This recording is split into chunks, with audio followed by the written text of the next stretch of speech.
Well, yes, Ed Bushor, appearing on behalf of WHR as the CEO of Tower Development and the managing partner of WHR, for the record.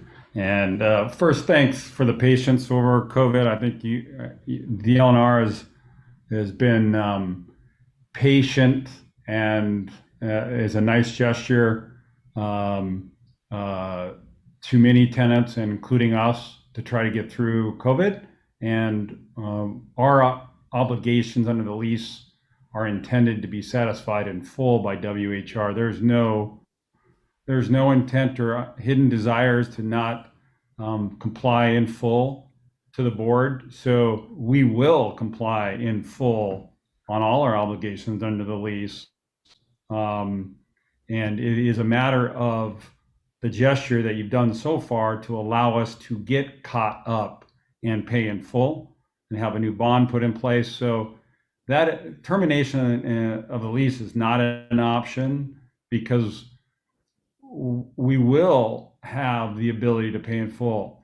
The board needs to know that we just signed a contract that starting June 6th, we are 100% full in the hotel with a corporate entity that has selected our hotel as the hotel that they are going to create a bubble for their whole company. And they have committed $6 million in rent over the next 3 months, which will allow us to get caught up on everything and allow us to get a bond. And this just happened. I have the contract. I'd be happy to produce it to the board. It's a binding contract. They've already put $1 million deposit down on the contract, and they are already moving in right now. The first 60 rooms have been taken by the corporation.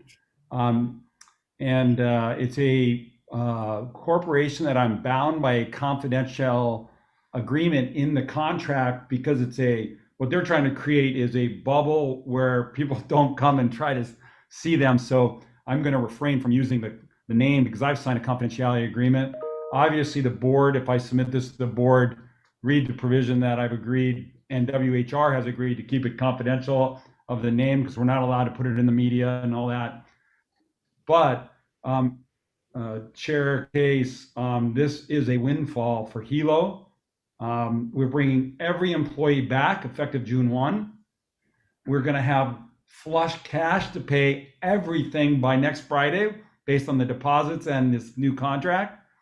And so I couldn't make this representation, 30 days ago or 40 days ago because we didn't have this, but I'm smiling right now because I can comply with all my obligations under the lease.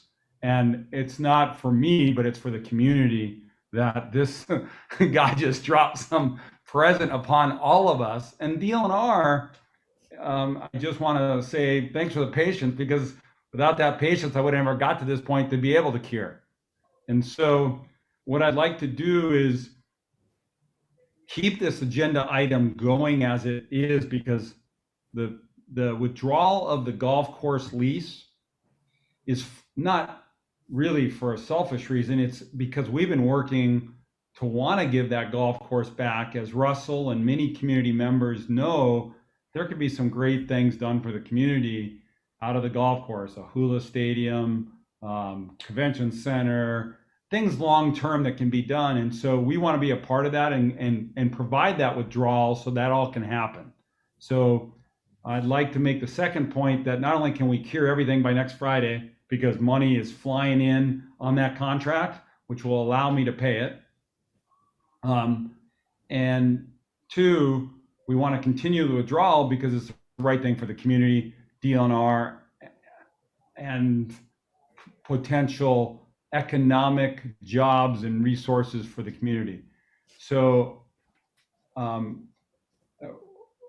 one thing I didn't want to happen selfishly is I didn't want our cure of all obligations, the bond and money, to say, oh, well, we don't have to do the withdrawal. The withdrawal actually is the best thing for the community, I believe. If you don't want to do the withdrawal and the appraisal comes back and it just doesn't make sense for DLNR, and it doesn't make sense for us, then then I guess we don't do the withdrawal. But what I'd like to make a request, if you've been this patient for a year, can you be patient till next Friday and see if I can honor all my obligations, irrespective of the withdrawal, but table the withdrawal for the next board meeting so that we're processing it on a positive basis, and give me no more than next Friday, because I've got commitments from the sources, and the bonding company has said with this contract they'll rebond the project again. So part of the issue with the bond, for the board's understanding, is COVID. The bonding company said, yeah, you could pay us lots of money if you want a bond, because you have no money to support the lease obligations or the operation. So we're not going to issue you a bond. So I've been under this position where I couldn't get a bond. Now I'm able to produce a bond by next Friday, and they've committed the bond will be in my hands no later than Wednesday, so I can deliver it Thursday, Friday. So, and it's all based on this contract coming out of nowhere. Sometimes you need blessings rain down on us in times like this, and all I can say is it's best for everybody. And I'm just happy to report that we have the opportunity to cure the lease. My question to the board would, in consideration of the patients and what we're trying to do with the withdrawal, we have been losing $400,000 a month, Chair Case, to keep the hotel open for the community. So here I am, I've got a negative $5 million to the partners, but yet I'm going to honor you first before, curing all these other losses.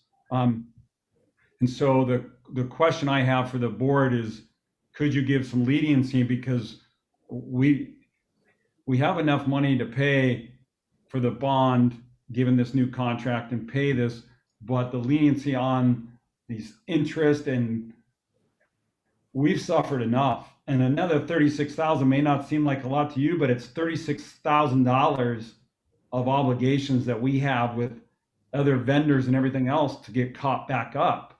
And so hitting me with late penalties and interest to the project, you can do it, but I mean, if we come clear and get 100% cure by next Friday, I'm asking for leniency in those late fees and interest, just because we don't have money to pay. It's not like this contract pays everything clear. We still have and will have $5 million of losses before COVID is over.